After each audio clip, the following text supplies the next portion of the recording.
Les bijoux, The jewels are, as I am speaking to you now, not yet in our possession.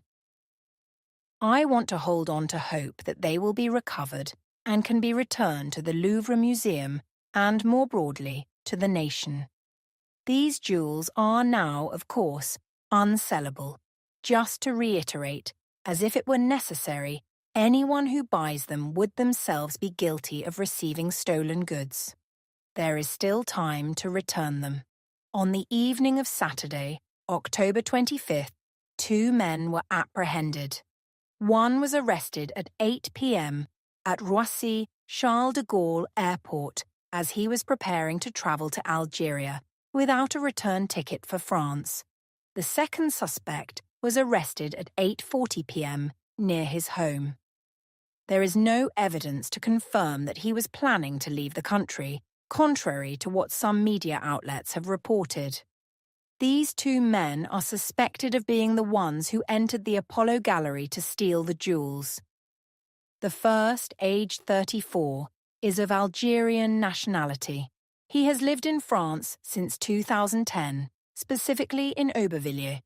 He was unemployed at the time of his arrest, but had previously worked as a garbage collector and delivery driver.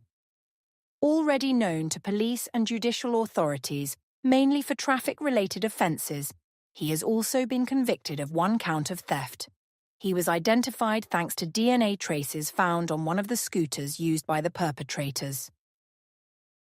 The second suspect is 39 years old.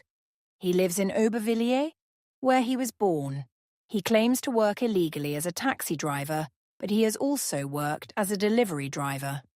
He is already known for aggravated thefts committed in 2008 and 2014, and is currently under judicial supervision in another aggravated theft case scheduled to be tried in November at the Bobigny Criminal Court. During his questioning, he explained that the thefts for which he was convicted involved a ram raid on an ATM. His DNA was found on one of the broken display cases, as well as on objects abandoned during the escape. Contrary to what some media have claimed, this DNA did not come from a hair or a yellow vest. As I speak to you, both have partially admitted their involvement in the crime to investigators. They are currently being presented to investigating magistrates for indictment on charges of thefts committed by an organised gang, crimes punishable by up to 15 years in prison and a heavy fine. The charge of criminal conspiracy has also been retained, which carries a sentence of up to 10 years in prison. They will then be brought before a judge of freedoms and detention, as their placement in pre-trial detention has been requested.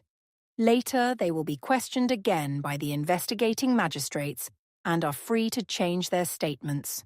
Since not all members of the group of criminals have been apprehended, I will not go into further detail about the information we have.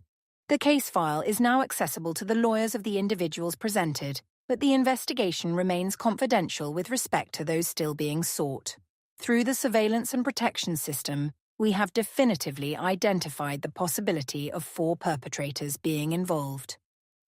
We do not rule out the possibility of a larger group, including a mastermind or even someone who might be the intended recipient of the stolen jewels.